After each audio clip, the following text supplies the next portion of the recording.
Imagine a town where there are no small joints, just small stoners, where Kush is a girl's best friend, and law-breaking is the new liberty. It's the Hollywood Hemptress Hour, hosted by your honey blonde Hemptress, Tere Joyce. Yeah! Welcome back to Hollywood Hemptress Hour on the Time for Hemp Network on iHeartRadio.com. I'm Tere Joyce. I'm your host. In studio, I have my co-hosts with me, Norf Blatt, Forsgren, and also Kevin Korn. And we have a special guest here tonight. And you know what I love about this show, and one of the reasons why I advocate legalization of cannabis and having it be legal as a medicine, is that it's an alternative healing method. And, you know, I mean, alternative is kind of an interesting term if you really think about it. You know, alternative comedy, alternative healing. Basically, what we're talking about is not what is considered to be mainstream in our culture or medicine. And yet, I don't know about some of our listeners are out there. I would suspect you are feeling the same way as I am, but I'm losing less and less faith in Western medicine and feel that the objective isn't really to heal us at all. And so our guest tonight is Chris Kaler. He is a quantum energy healer who uses the pendulum and chart method of finding the root cause to any and all health problems. Once this is found, Chris then uses sacred geometry, such as pyramids, to neutralize the problem-causing stressor. Chris uses this protocol to work at a distance over the telephone or Skype, and people in other countries like Australia, Germany, Kuwait, and U.S. have benefited greatly from this method of healing. Chris is the owner of Chris Kaler Holistic and Quantum Point Technologies in Winnipeg, Canada. Welcome to the show, Chris. Hi, Terry. Thanks for having me on. Oh, I'm excited to have you on, and I'm also excited to hear more about quantum healing. Now, my first question is what is exactly being a quantum energy healer? What does that entail? Well, as you said, it is an alternative way of dealing with a health problem. When you're working with quantum energy, it's a twofold process. First of all, like we said in the bio, it's working with a pendulum to find the health problem. So first of all, you have to have a realization or an idea of what any possibility could be involved with a health problem. So when, let's say, somebody comes to me and they've got diabetes. So we need to know why you have diabetes, because 5 different people can have diabetes for 5 different reasons. So when I use my pendulum, it's going to tell me if there's a virus in your pancreas, if there's a parasite, if there's an excess of a mineral like a heavy metal or something within the pancreas causing it not to work properly and create insulin. It's also going to tell me on a spiritual level, is there an entity? Is there a spirit? Is there some type of voodoo attachment involved with the pancreas? So that's what I look at as far as what's going on. Then to work with at the quantum level, I use the pyramid that I've developed, and that itself creates a quantum wave of energy that we can go into the body at the quantum level. The word quantum means the smallest measurable amount of something.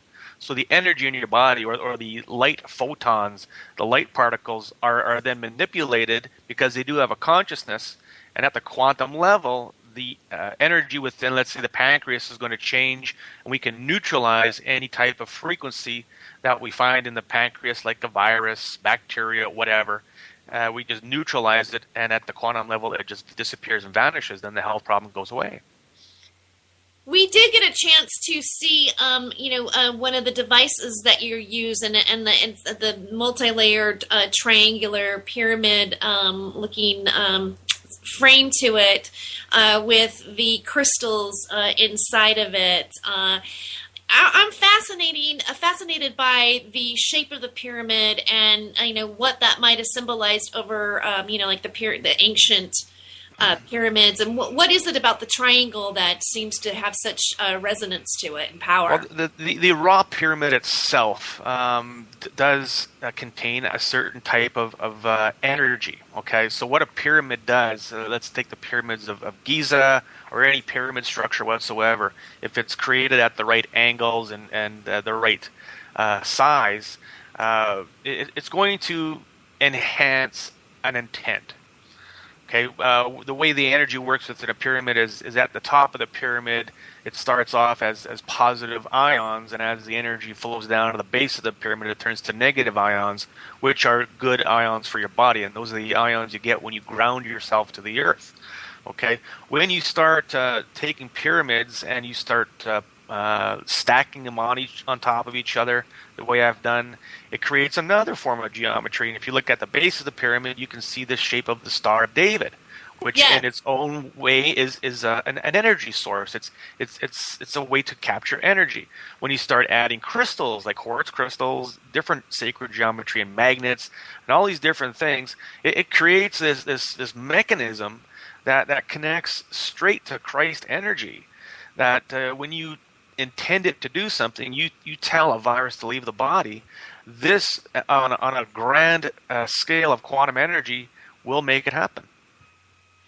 Now, do you find that, I mean, again, people that are on the side of Western medicine and also, they're not as familiar with psychic energy or using a pendulum or, just the thought of, other entities being attached to your body and doing things to you. Do you find people being skeptical to your methods at times? Of course, there's tons of people who are skeptical. Uh-huh. I come from a strict Mennonite background, and so a lot of my relatives will look at me out the corner of their eye and think that I'm the devil himself. There are so many people who are skeptic, but at the same time, there's so many people who are waking up to the fact that there's something else out there other than just going to the doctor and taking a pill for the rest of your life. A lot of people are getting really fed up with the bullshit that they're handed on a daily basis about a health problem. Okay, is there a cure for cancer? Yes, there is, but there's more so a cure for your cancer, not one specific thing that's going to cure cancer, not one specific thing that's going to cure diabetes. It has to be done on a personal level. So the skeptics are starting to put down their guard a little bit. And when they hear from other people and other family members that they've done something alternative and their health problem is gone, people start to open their eyes a little bit. And I'm seeing that more and more. Yeah, I mean, I'm fascinated with this kind of healing, and especially the energy that comes from crystals. And I've been looking into stuff, like the shape of the triangle and the Star of David. Now that's also used in pagan, isn't it? Like where the star, it definitely has a certain energy. As a matter of fact, I believe the Star of David was also, because we were just in Utah, where it was also in some of the Mormon architecture as well. Wasn't that right, Kevin? Yeah, absolutely. But I actually I kind of had a question for him. I understand I've been doing some research on quantum healing real quick. And my question was this: a lot of it seems like it does with like excess energy and a lot of electricity in the body, which it talks about positive energy, which at the same time, if that was the case, there would be like anti-static. And a lot of the like debunked say, if that was the case, how come they don't have like anti-static machines in hospitals and stuff? Which, if it's the case, I'm assuming they need to. It's not so much a case of when you're talking energy. It's not like you plug something into the wall and get energy. Where we're talking more about universal quantum energy, which is God energy. So when the word static, you say the word static, it's a different term that we're using, or a different focus on the word energy. So anti-static machines. All that's going to do is maybe ground you out, so electricity. We are electrical beings. If you look at our brains and our hearts, if we didn't have electricity in our body, they wouldn't be working. So grounding is a very crucial thing for good health. If you look at certain civilizations in the world, civilizations that still sleep on the ground or walk in bare feet, their health is generally a lot better than ours because they have a flow of electricity going through their body that's like an open circuit. Right. So is this anything like what Dr. Wilhelm Reich was into back in the 40s with the orgone, biomass energy? Yeah, it's right along that lines. There's so many different ways to harness the energy and to use it. Orgone is one very specific way. I got some orgonite. Well, what I'm asking is, are they basically is it different names for the same energy that's being produced or released? Yeah, it's just like you go to buy a car. You're going to buy a car. You're going to buy a Buick or you're going to buy a Ford. Okay, they're all still cars, but they're different types, different names, and they all do the same thing. Yes. Gotcha. Okay, so that's kind of what I was thinking, because there are. I mean, really, when it comes down to it, there's actual religions that talk about the energy that the body releases and all of this stuff. I mean, so I can see where it's where it is actually going somewhere, as opposed to the medicine that we're practicing today. I think this is just amazing. Well, I'm a firm believer in self-healing, as I don't go to the doctor for anything. Just so you know, Chris, if you're an actual doctor, I've actually I've cut off 2 fingers, super glued them back on. I have full feelings in both ends of them. Amazing. Oh, sure. Yeah. I've broken many a bones and taped them myself with popsicle sticks and tape. I've casted my own arm. And I mean, I refuse to go to the hospital because I don't honestly believe that I have to go there for them to tell me I'm hurt or I'm sick. If I'm there knowing I'm already sick, I already know I'm sick. I don't need them to tell me. They're not going to give me anything that I can't go figure out how to get or do on my own. Well, what did we do? Give me a bill. I think. Yeah, Chris has another. What did we do like 200 years ago when we heard ourselves working on the farm or in the field or something? You fixed yourself, right? Right. Exactly.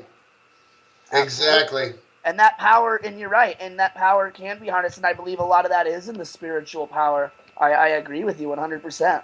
I'm kind of curious, where do I get one of these triangular crystal ball things? Because that just looks cool. I sell them on my website. This one particular one I have, I'm not going to sell it to you because this is extremely powerful. It's going to cost you about $1,600. And when I ship it to you, it's going to be in pieces because it is very fragile. But I do sell ones that are similar to it, and they're only $189. And they do pretty much almost the same thing, but because this is a practitioner level, I know how to use it, and it works very quickly. You know what we could do really quick, if you like? I'm going to run some energy through the computer with this pyramid, and you guys are going to feel it on the other end. You want to try it? Okay. Yeah. Okay. We have to put our hands up to the computer or anything? As long as you're wearing a headset or something plugged into the computer, you're just fine. Now, anybody who's listening, okay, anybody listening, if you're listening on your computer, just put your hands on the computer. We're going to get a healing. Okay, we're going to do a healing. We're going to run God's love and God's light into the server, into the computer to do a mass healing. Now, you tell me when you feel a tingling within your fingers, your hands, or your head. Run God's love and God's light into the computer. Do a mass healing. Tell me when you feel something. I feel something. I My feel fingers are something. starting to vibrate, but I also think the fan and Something. I mean, I really do feel it. It's a positive. It's positive. yeah. I just feel really good too right now. Okay, so yeah, there is something happening, and everybody's going to feel something a little different when I do this. Everybody's different in their own way with the way they feel energy.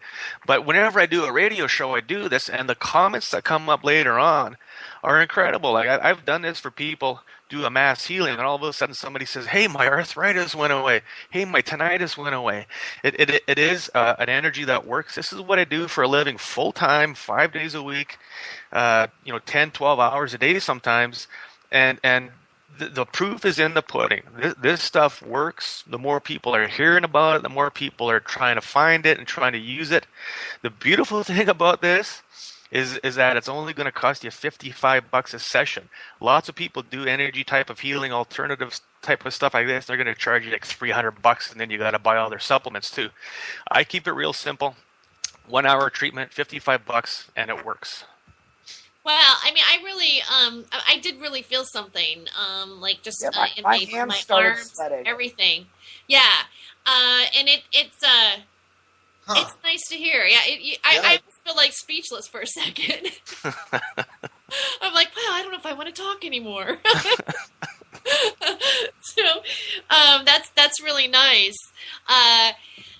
So how did you learn about this? Like, was it something that you just started to realize you had within you? And then, I mean, how did this all come about for you? It all came about, it was about 8 years ago, my first wife passed away. She had a rare disease called scleroderma. And, for 6 years I had to watch her suffer with it until it finally took her. Before I was doing this, I was in the printing industry, running large printing presses, and I was in management at my local newspaper. When she passed away, it enabled me to retire. So at 45 years old, I stopped working. Greatest thing in the world. And the old saying goes, one door closes, another door opens. I met somebody who does this type of work on certain levels, and I just was fascinated by it.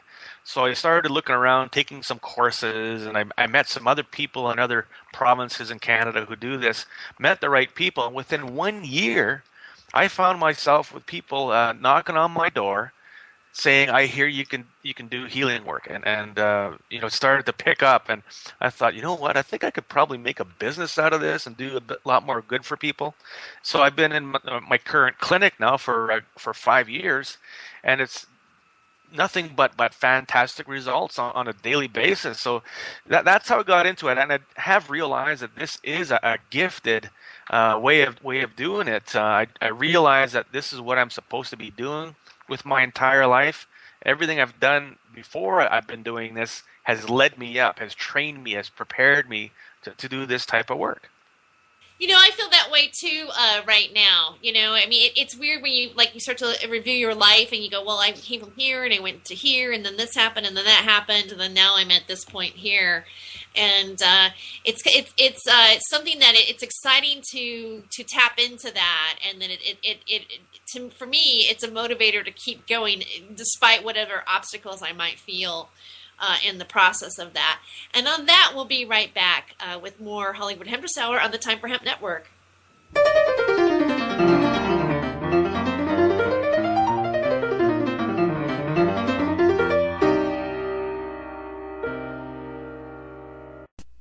Education and information. See what all the buzz is all about. It's time for hemp.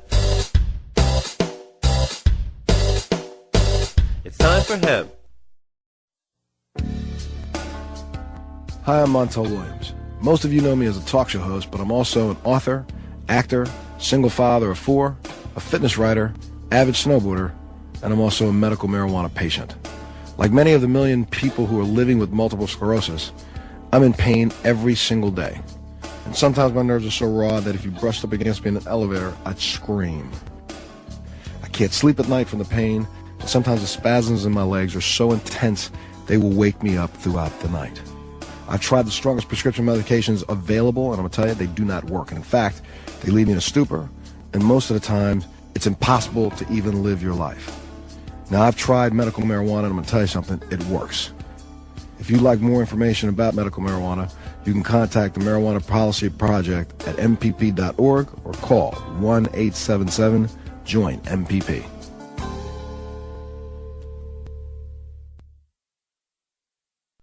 Time for Hemp is an educational tool that can be found in iTunes, on Spreaker, and of course at timeforhemp.com.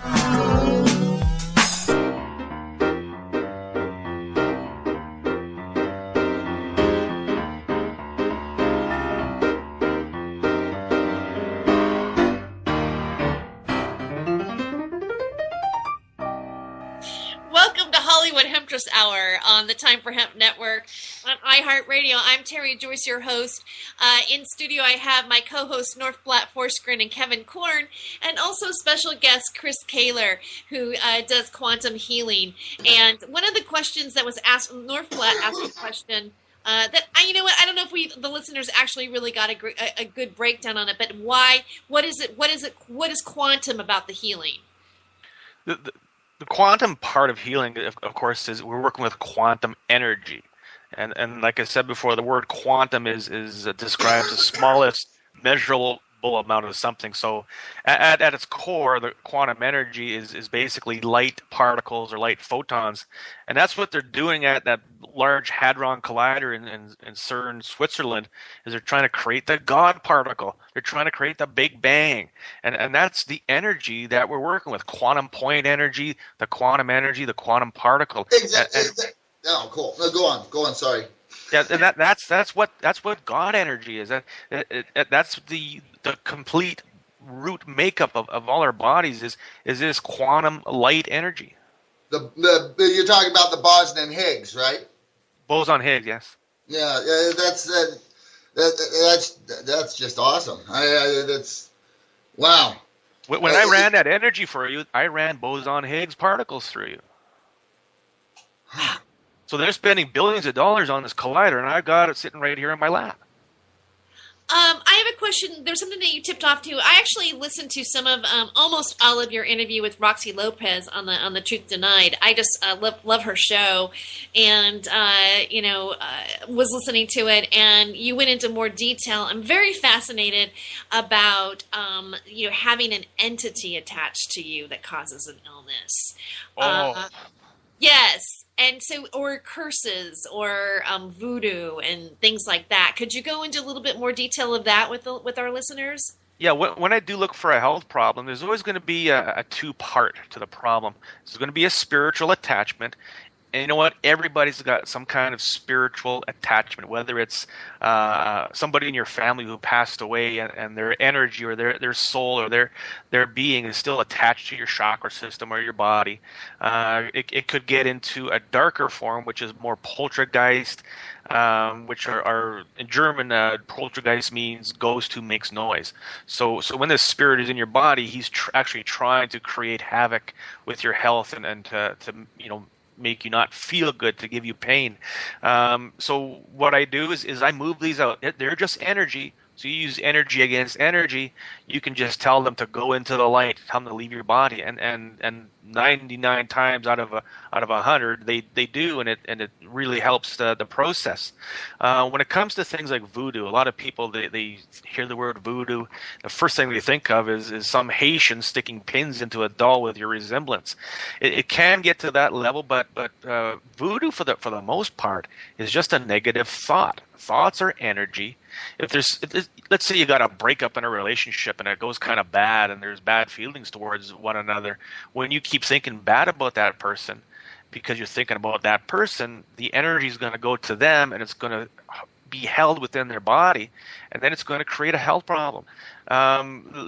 Case in point, let's say the female of the relationship doesn't want the male having fun with anybody anymore. So now this guy has a problem in the bedroom. So that's the way that a voodoo curse or spell can be. It can be either a negative thought, and it can get to the point where somebody is actually practicing voodoo and black magic and willing harm on somebody, and that's when they start using spirits to do the work for them. It gets a little more intricate than that, but in a nutshell, that's basically what voodoo and black magic is. Well, it's basically using one person's belief over another. Some of it is getting one person to believe enough that they're cursed, that they're actually cursed, whereas the person actually inflicting it. And I think belief is very strong. I think belief can manifest can manifest new energy or dark energy or light energy. You can manifest anything you want. Exactly. I believe that strongly. And so I think that's really cool that that pyramid.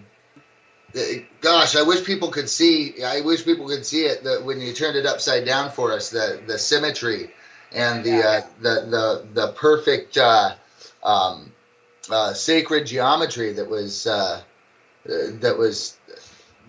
that pyramid. Chris, I mean, it's such a neat device. It looks really cool. I'd like to ask Chris, can you send me some pictures of it? And then, when I make this into a YouTube video, I can use it as the thumbnail, maybe. Or absolutely. Okay, absolutely. And so people can actually see what Northblatt is talking about. There is a picture of it on my website. People can look at it there too. Where's your website at? ChrisKaler.net. Okay. Great. Of course, I would love for our listeners to hear where they can find you, and we'll make sure that we recap that at the end of the show. So let's say that how does one know that they might be psychically attacked, or somebody is there's a curse is on them, and if you let's say you started to suspect that maybe that was happening to you, what is something that somebody could do right away to maybe start to protect themselves before they can come and talk to somebody like you? The best thing you can do if you know you're under we call it a psychic attack or a voodoo attachment or whatever, what you can do is you can envision yourself with a mirror around you. Okay, so you're in a ball of a mirror, like a mirror ball, so that when that energy tries to come into you, it's going to reflect off and go back to the person who's giving it to you. That's probably the best thing you can do. There's ways you can do smudgings, you can do all these different other things, but just sitting here right now, you can just envision a mirror around you. And for some people, if you do that right now, if you got a pain somewhere in your body, that pain just might go away. Okay. All right. That's good to know. I actually met somebody a while ago that it was weird. I was at a party, and you ever have that moment where you look at somebody and you're like, you think we both thought we knew each other before, but we really didn't know each other. And I said, well, he goes, what do you do? And I said, well, I'm a comedian, and I thought he was a comic, and he says, no. He goes, I heal with light and sound energy. Do you know any do you have any knowledge of that kind of work, and how does it intersect with what you're doing? Well, sound and light energy, it's all energy. Just like I said, a car is a car. You can buy a Ford, you can buy a Chevy.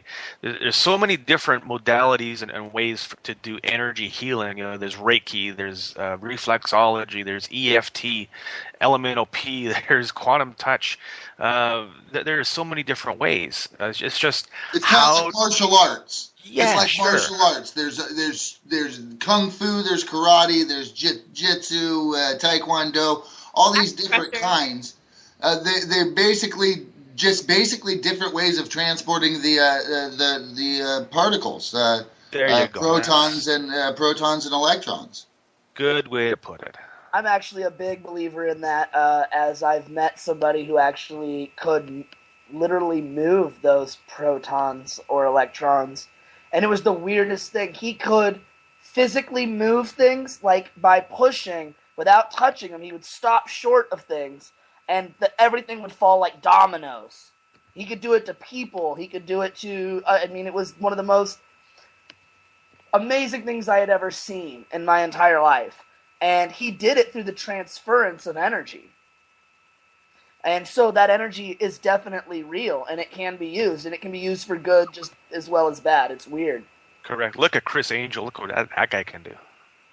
Yeah, he's got good camera tricks, don't he? That guy is great with camera angles.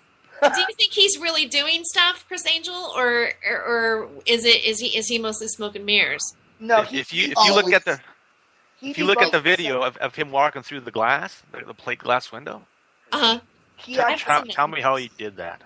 he actually put out all the YouTube videos after he had his first show, right? And they took it off the air, but he was still performing in Vegas. He actually did a web series, which is on YouTube, which actually walked you through all of his stunts and all of his magic tricks, right? And Chris Angel's the first one to tell you, magic is based on perception. So perception is reality. He's really not doing anything that you can't do. He's just doing it in front of a large group of people. So once the group of people believes he actually did it, it becomes real.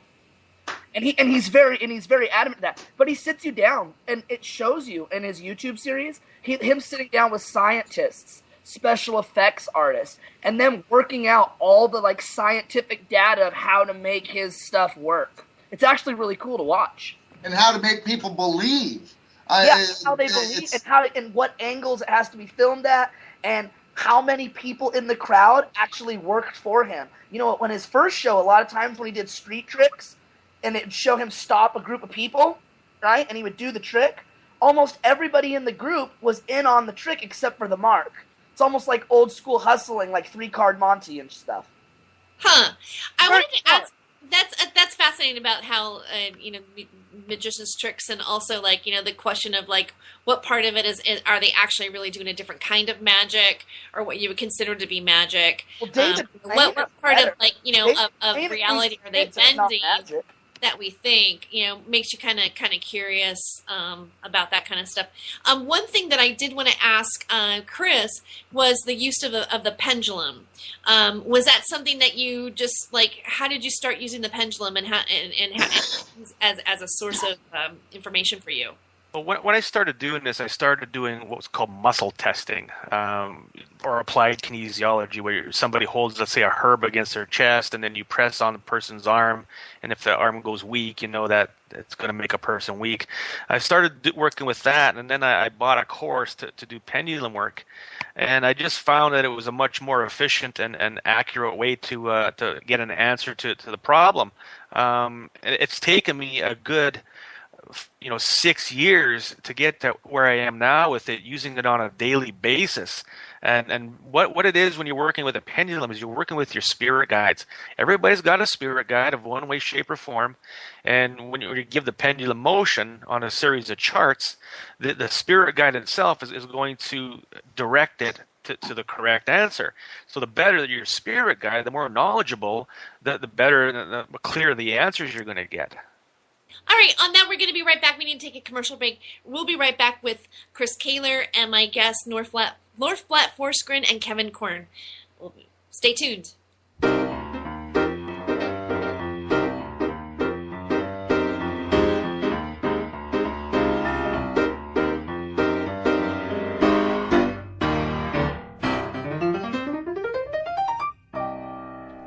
Time for Hemp is an educational tool that can be found in iTunes, on Spreaker, and of course at timeforhemp.com. I asked my dad, I said, Dad, did you go to Woodstock? And he goes, what do you mean, like the Peanuts character? No, like Summer of Love and like Jimi Hendrix. Your mom and I had jobs. We were serious people. I'm like, wow, he nearly used to smoke some weed.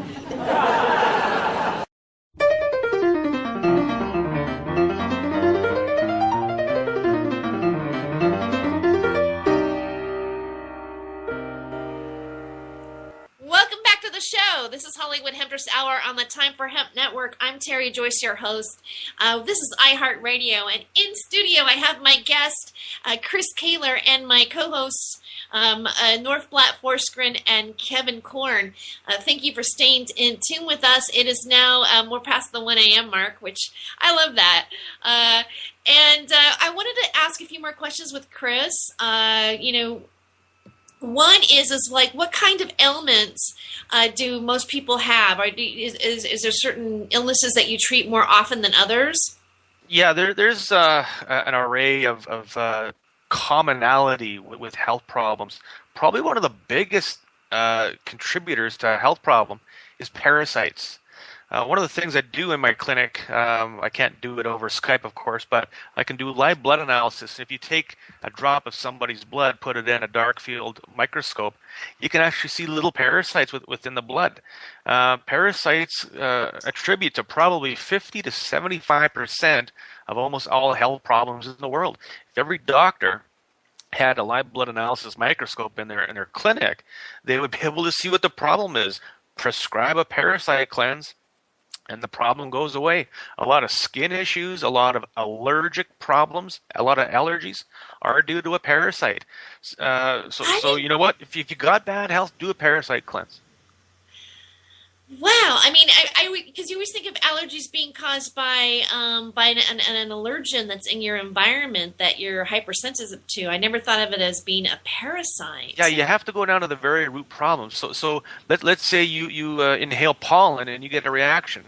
How come the person next to you doesn't get a reaction? You have to go down to the root problem. It's activating a parasite. It's causing the parasite to be active when you do that.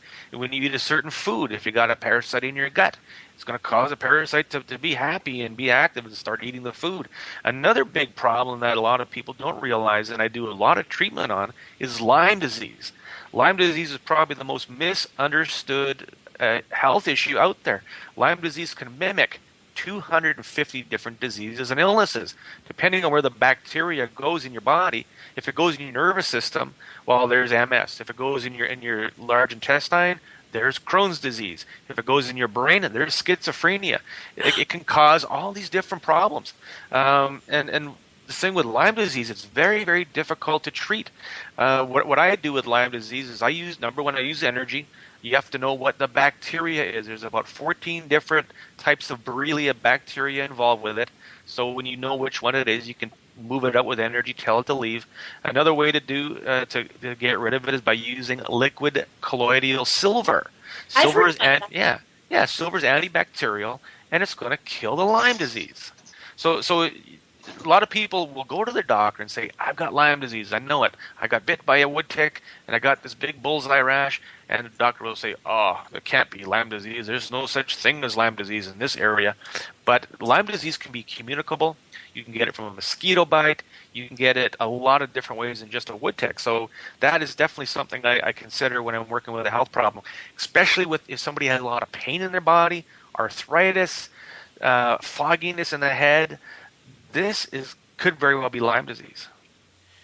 Wow, that's very interesting. Now, let's say that somebody has a parasite in their body. Can it be activated by, let's say, their emotional state too as well? Yes, parasites have consciousness. Okay, they're a live organism within your body, and yes, any kind of vibration within your body is going to activate them or cause them to stir up or become active, right? What is, and this is something that I've always wondered. Let's say you have an issue with your feminine power, or embracing, like the female aspect of yourself. Would you have, like, let's say you would have issues with your female organs? I mean, and is that possible to cause a disease? It can be a contributor. Emotions. Hulda Clark, Louise Hay, is a big person who pushes that emotions are the cause of all health problems. Of course, it's a contributor. It doesn't mean that because you have hate within your body, it's going to cause a health problem. It's going to be a contributor. So that's only like one aspect of actually being ill, because for some reason, I guess maybe I have read too many like Louise L. Hay books that you begin to think that you were responsible for all of your own diseases that you are experiencing. On a grand scale, I mean, yes. If you're always thinking you're sick, of course you're going to be sick. If you have a good positive attitude about your health, well, then things are going to be a lot easier to deal with. So, thought is definitely involved. You can give yourself a curse, of course, negative thought. Emotions, yeah. If you keep on bottling up all of your anger or all of your frustration, it is eventually going to contribute to a problem. I feel like I've had moments where I've just told myself, I go, no, I'm not going there. I'm not going to be sick like that. And then I've just said, I've said I just see it opposite or start to heal it visually in my head. And I would testify that I've had my own personal results from that. You're doing quantum healing. Awesome. So, Chris, living up there in Canada, Yes. are you a marijuana user? And if so, where do you think that plays into the quantum healing aspect? Marijuana and alternative healing, quantum healing. I also work with nutrition. Okay, so minerals and different things to enhance your health with taking something like that. If you look at hemp hearts, hemp seed, hemp oil is probably one of the highest bioavailable omega-3 supplements you can buy. A lot of people use flaxseed or fish oils, but hemp oil is one of the best. Marijuana use itself, once in a while, why not? What can happen if you overindulge in anything, okay?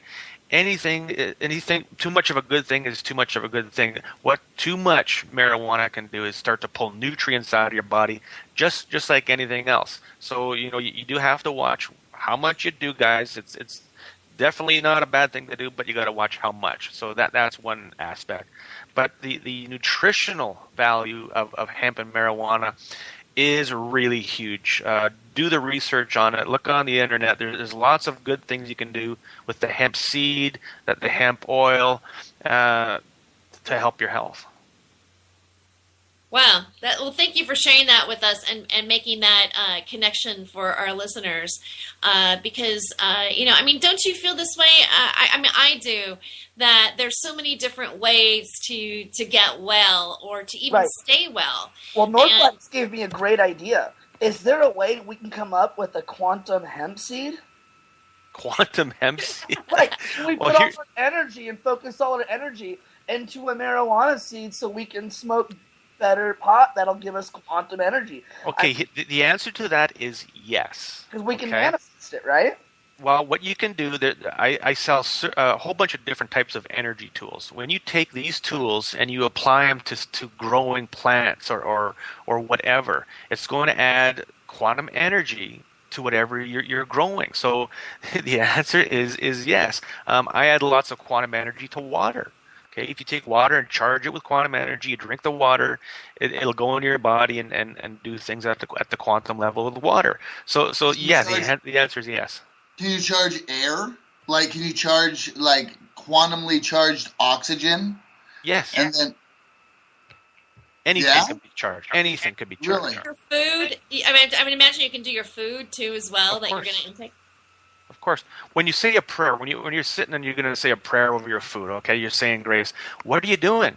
You're giving quantum intent to the food to work better in your body. That's an interesting topic. We actually talked about this last night on Trips. We did. Religions get together. The reasons they get together is because they get a lot of people believing in the same thing, and then they pray.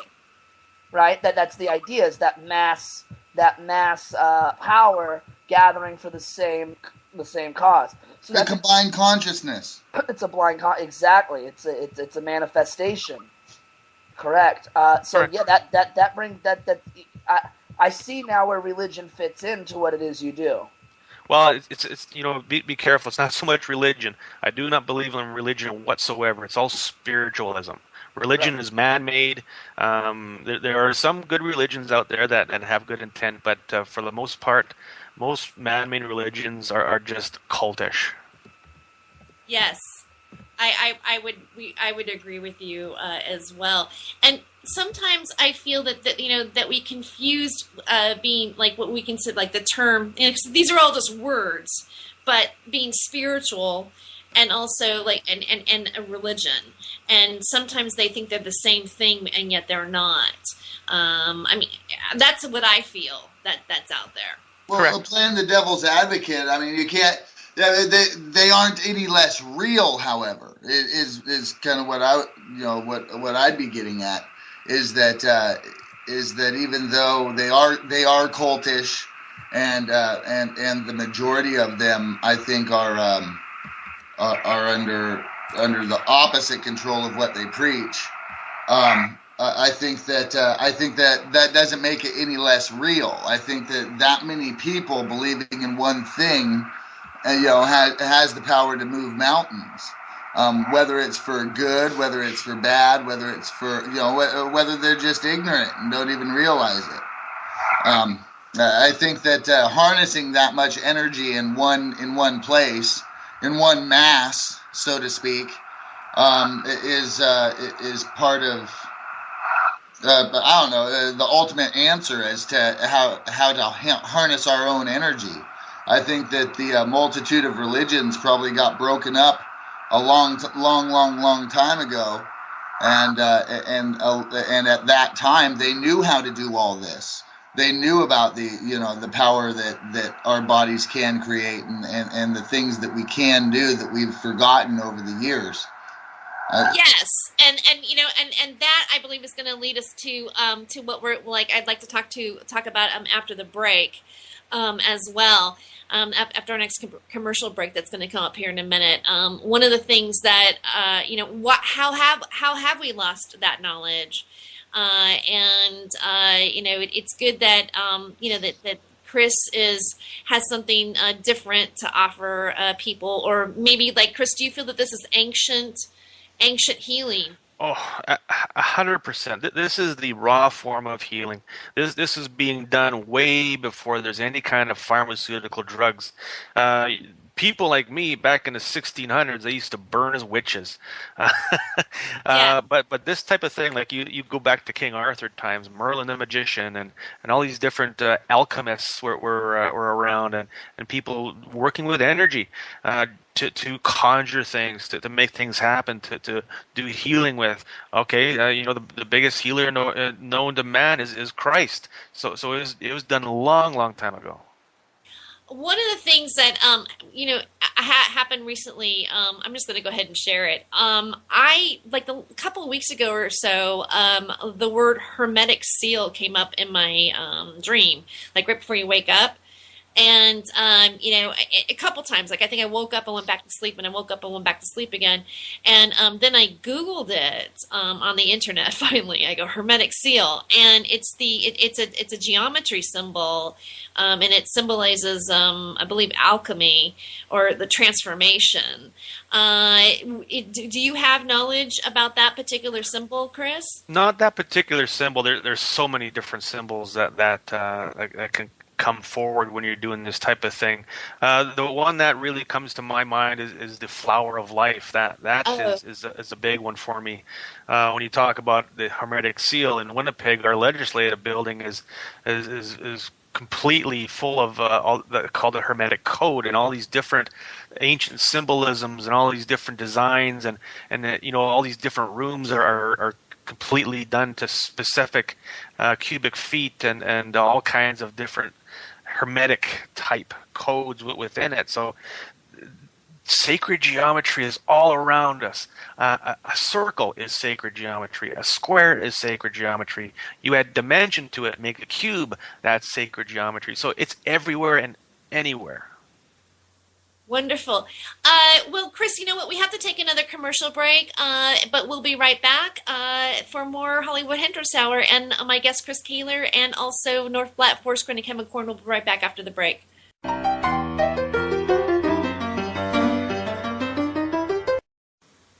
Welcome back to Hollywood Hemptress Hour on the Time for Hemp Network on iHeartRadio. In studio, I have Kevin Blatt,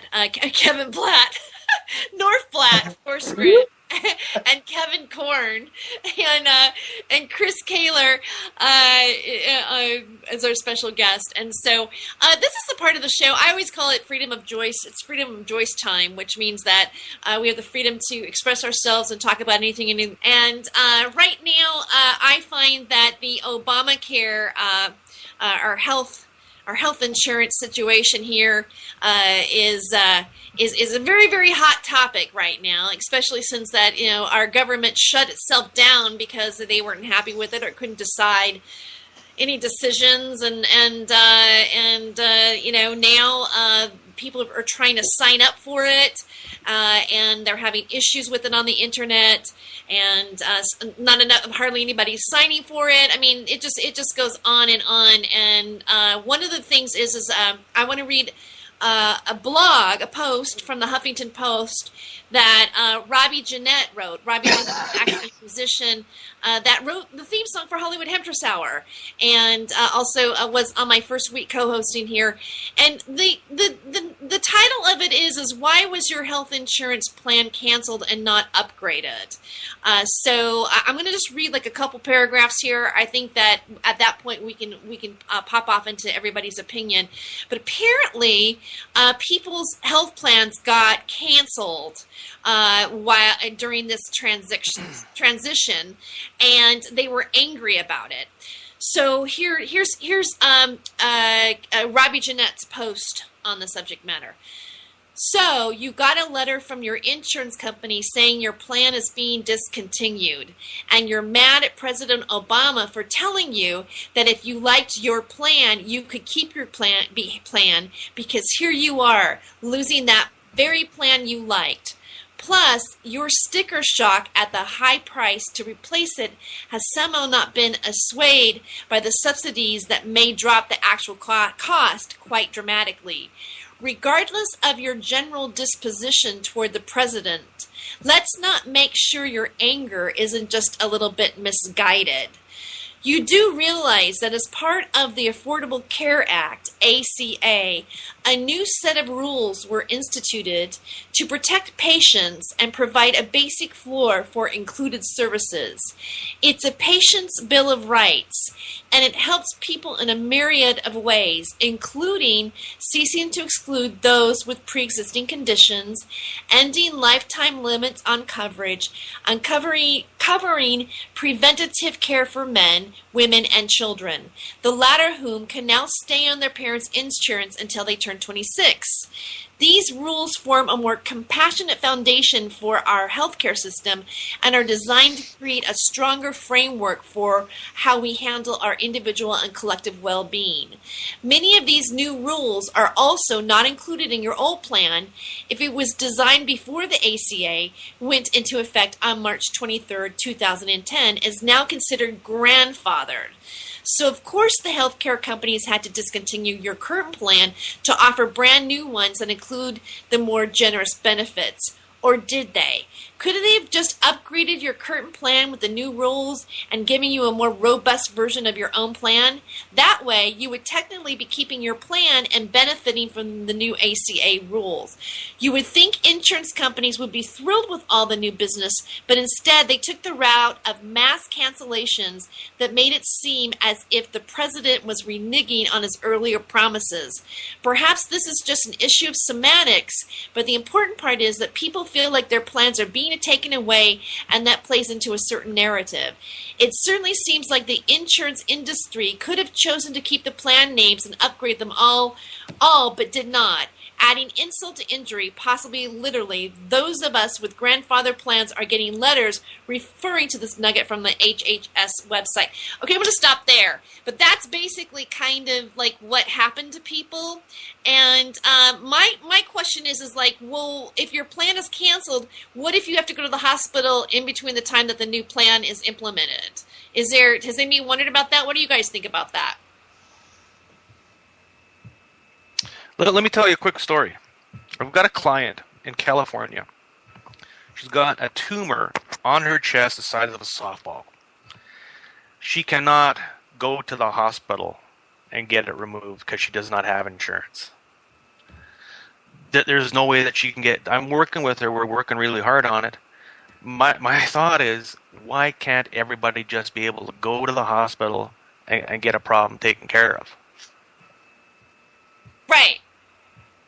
I'm curious about that. Kevin, do you have any thoughts on this? And also, what are your thoughts overall on on Obamacare? Well, I don't think Obamacare was ever supposed to be what people think it was. I think it was rolled out, done as like a publicity stunt, just like you thought if you voted for Obama, he was going to legalize marijuana. I don't think Obamacare was ever supposed to be anything other than a data mining thing. All these people who are getting online and filling out 200 pages of information. Why is all of that information being served on servers at the IRS? That why is the IRS taking your information for your health care? That's a big issue. That's huge. I believe that they have anything to do with health care. They just want your information. Yep, I agree with you completely. This thing was designed to fail. There was no intention of anybody getting any kind of free health care.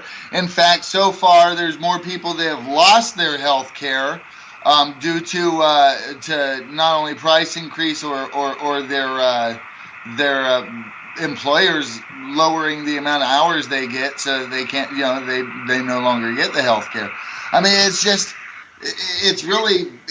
a sad situation. It could have been avoided. It wasn't. I really don't know what we can do about it other than impeach.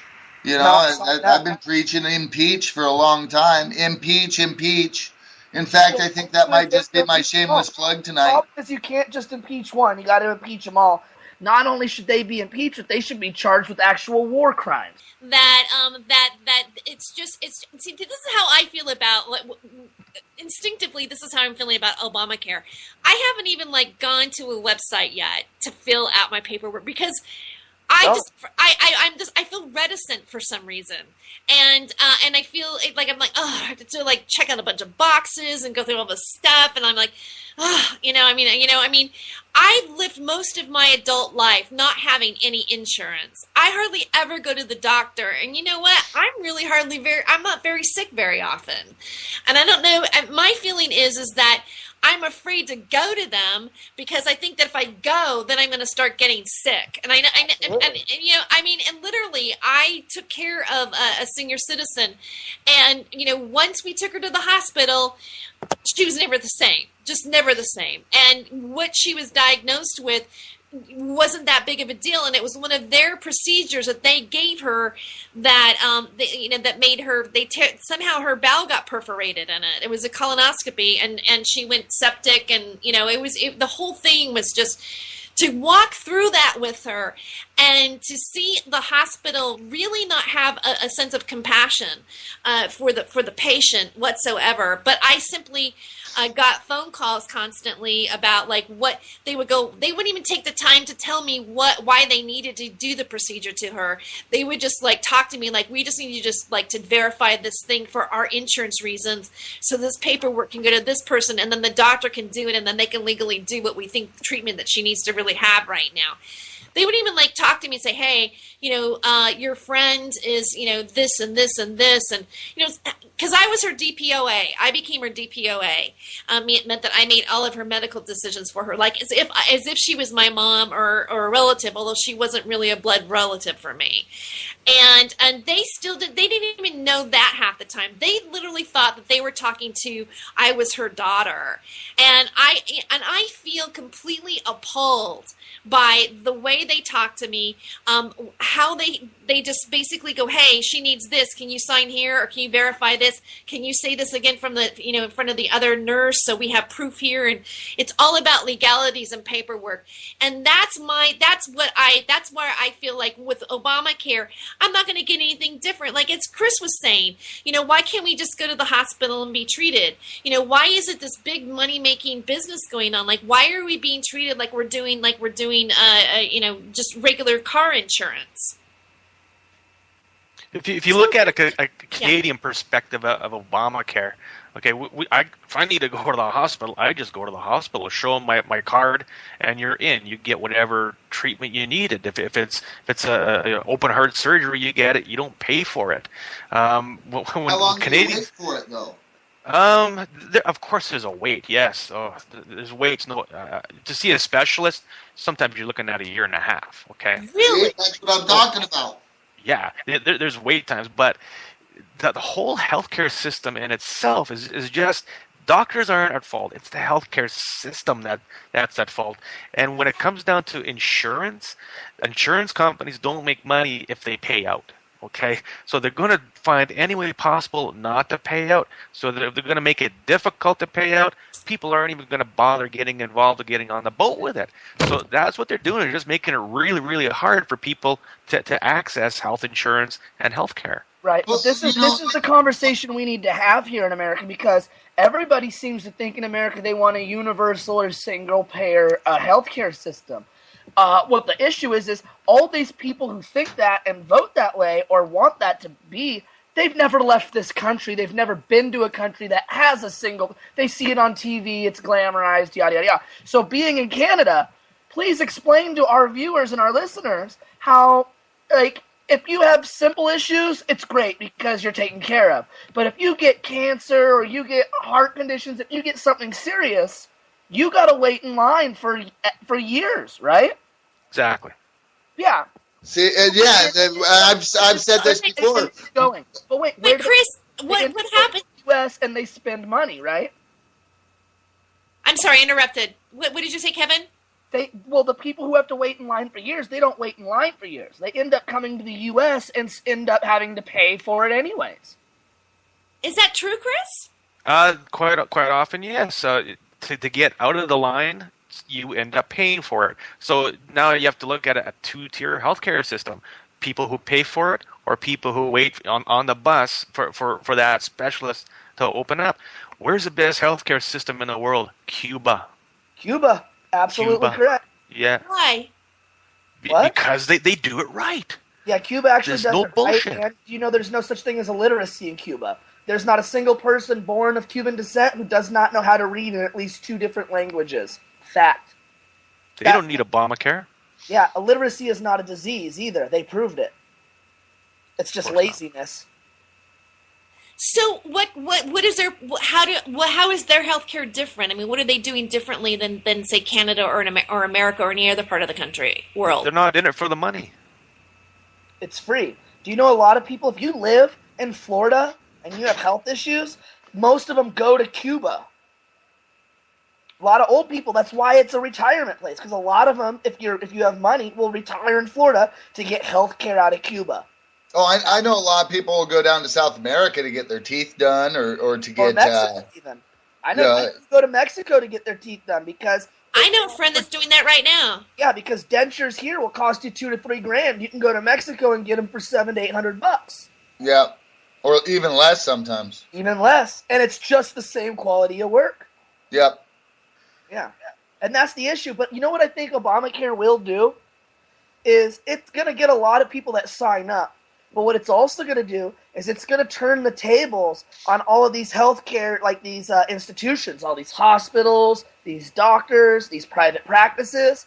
They're going to get flipped upside down when their only form of payment comes from an insurance company. Because insurance companies will then go, you know what, we're not going to pay you that much for this. This is the new rate that we're going to pay you. This is what you get, right? When that happens, those same private practices and hospitals are going to start marketing and vying for the people who aren't on Obamacare's business. You're going to have 2-tier. We're going to have 2-tier. Right. And actually, Obamacare will actually, if you don't sign up for Obamacare, get this. I filled it out, right? I went through it. I didn't actually take it, but I went through it to see, because basically Obamacare is just a big system where you fill out 2 pages of crap so it can give you an Expedia or a Travelocity website. Just tells you what insurance are available to you in your state and your area and what their prices are. That's all it is. It's like Carfax. It's crazy, right?